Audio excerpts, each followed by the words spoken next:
Bien.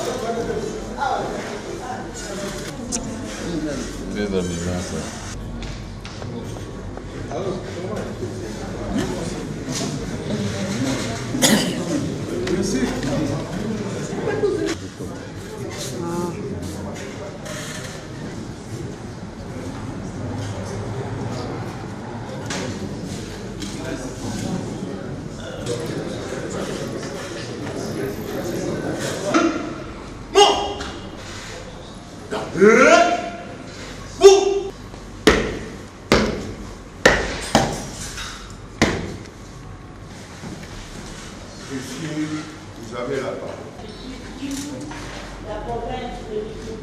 À la question de savoir s'il y a lieu de retenir en sa faveur de circonstances atténuantes, à la majorité de voix de ses membres, la Haute Cour répond non. En conséquence, elle condamne sans admission de circonstances atténuantes le prévenu à la peine de mort pour le crime de guerre par homicide intentionnel ou meurtre, à la peine de mort pour le crime de guerre par viol, à la peine de mort pour le crime de guerre par torture, à la peine de mort pour le crime de guerre par attaque contre le bien protégé, à la peine de mort pour apologie ou propagande des actes de crimes de guerre, à la peine de mort pour trahison, à la peine de mort pour l'organisation d'un mouvement insurrectionnel, à 15 ans de servitude pénale principale pour complot.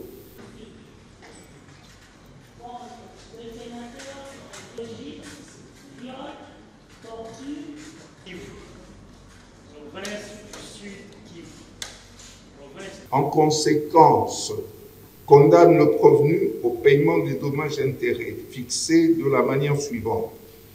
29 milliards de dollars américains à la partie civile RD Congo, répartis ainsi qu'il suit.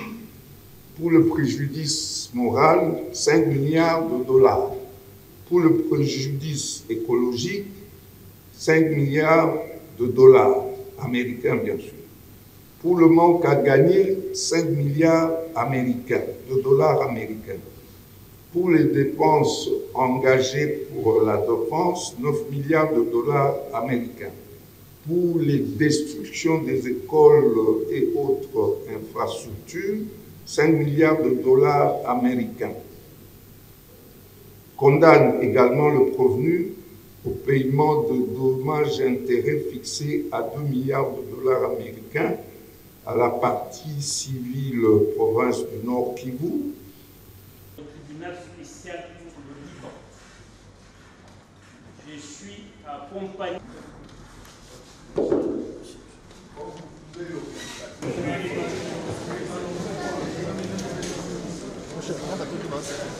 En tant que conseil des parties civiles, lorsque la Haute Cour a rendu son arrêt, avocat conseil que nous sommes, nous devons nous incliner.